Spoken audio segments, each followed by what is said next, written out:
I think part of it was luck. I'd rather be lucky than good any day. Absolutely. But there's, but I did the analysis on it. I used the bigger pockets tools and stuff. They're really great.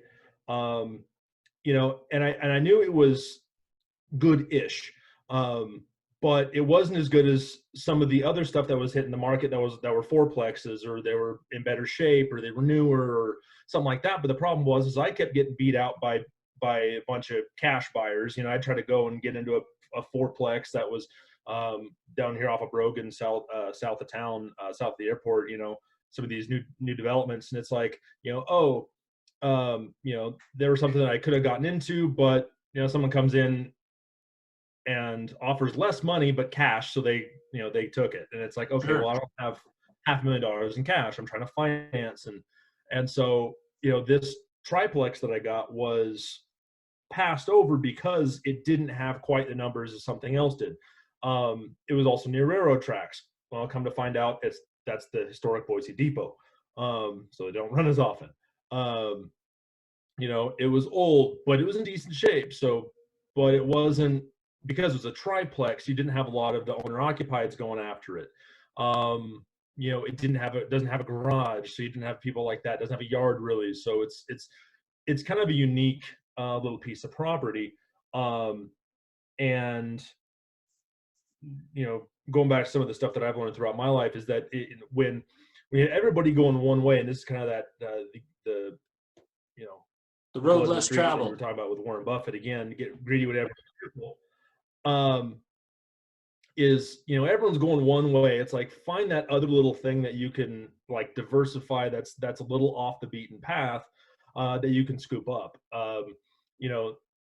My house in Portland was a decent deal, but it wasn't a great one. There were so many other great deals going on, and it just kind of got passed over because it wasn't going to be a quick flip. It wasn't going to be a huge money maker. So it's like, there's other ones that people that were serious about it, that were already kind of maybe where Jack is, or where you're at, that you guys were grabbing the great deals that were on the market, whereas me being small fish, I got to grab all this kind of stuff that's left over. But then there's still stuff that you have to kind of get a little creative and But see what you can do. again, Adam, I can't say this enough about you. I mean, we've talked several times, and every time I come away with the understanding that you don't give yourself enough credit for just the activity that you did. I mean, you went into motion. You knew what needed to be done.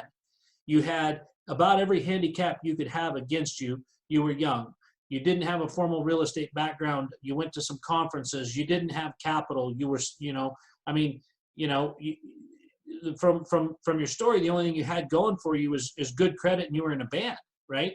And so, but the reality is, because you understood to do something, and by following through with doing something, you did great. Because the reality is that it's just like, you like to reference Warren Buffett, and this isn't a quote, but he is always bought to hold. And if you get into a bad real estate deal, even when the market went south in 2008 and 2009, we saw tons of people giving away their houses because they bought it for $700 and now it was worth $300, and they didn't want to be upside down in it, so they were willing to give it back to the bank and take the black mark on their credit.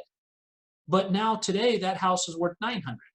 Right. So time and appreciation and depreciation and tax benefits cure almost all ails in real estate. Now, they're not going to cure everything, right? I mean, buying an outhouse in the middle of the woods and paying $1 million for it is probably, that's going to take you're not going to see that appreciate in your lifetime. But what I see you not give yourself enough credit for is you did something, and you did something, what I see is consistently.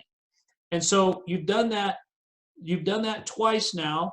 You've got those both under your belt, and now you've changed your mindset from, well, I've got to do something to kind of get the name of being a homeowner, and then I've got to do another activity to get the name of being a real estate investor. but now you're really starting to pick up steam.